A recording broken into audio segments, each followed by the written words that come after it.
Hey guys, it's me, Levon, Loaded Operator 7, and today is, I don't know what the damn day is. It's going to be Friday tomorrow, that much I know.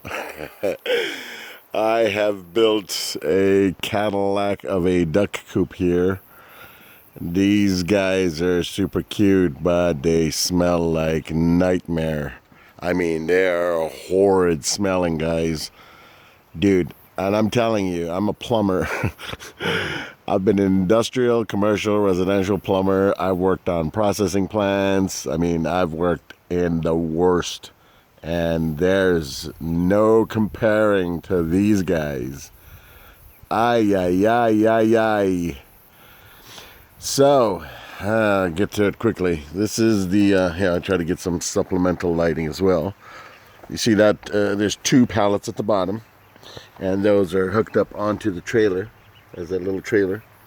And then I took pallet wood and I came out by 40 inches and I came out by another 40 inches. You can see the pallet wood right there.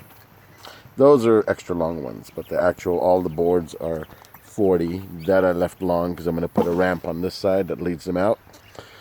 And I'm going to finish cladding it in. I just have to go pick up some more cedar boards. But what I'm going to do is, this is going to be their, this is going to be the opening. And, gosh, let me see if I can get my lighting. Sorry, guys. So there was going to be an opening on this side.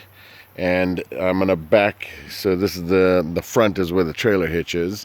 I'm going to back this up to a elevated swimming area for them. So I'm going to take 4 pallets and basically screw them together. And I'm going to cut the center out and drop a kiddie pool in the middle of it with drain and everything, because these guys are disgusting. I mean, they just make a huge mess out of everything.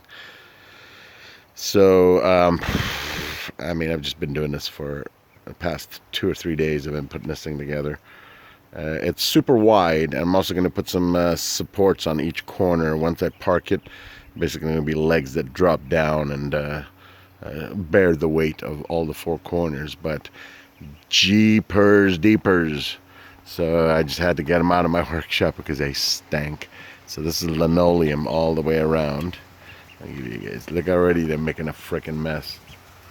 But I put linoleum all the way around, and I mean, it's sealed so that I just take my pressure washer and just power wash the F out of this thing when the time comes. But so I just ran cedar boards, come around to the front. That's where my tractor's going to hitch up to it. Just one big box, basically. And I'm going to board it up the rest of the way, and then I'm going to put a slant on the roof. I'm going to run just like a regular roof would be, support, so when it snows and stuff, it'll support the weight. And I'm going to put it at a steep angle so that the stuff slides off. Maybe where those planks are. So I'll give it a good 35-degree slope on it. I just temporarily, I got so tired, guys. I mean, I was getting eaten alive by mosquitoes, but I just wanted to get it done to get them the hell out of my carport, because it's horrible in there. And I still got to take the little John Deere trailer out that they were in and power wash the crap out of that thing. So, yikes. I have another video that I was originally going to post on the beginning of this thing. So maybe I will do that, or I'll try to splice the 2 of them together. I don't know, man. It's just, these guys are just godly smelling. I mean, it's, you know what they do is they mix their food into their water, so that makes a mess right away. You gotta always get new water for them. And then, and then they take their feed and they mix the feed in the water. So then that ferments and that smells, and oh, yeah, yeah, yeah, yeah. So I just wanted to get them the hell out of my carport. I'm just get the heck out of here. And that's where I'm at so far. So I'm just going to build this big old box, basically, put a roof on it, and we'll be finished with their stank. And then I'll show you the whole thing parked to the garage and all that. I'm going to dock it to a little swimming area for the guys. So I'll keep you informed. I'll let you know what's going on. I'll show you what's happening. All right, talk to you later. Bye.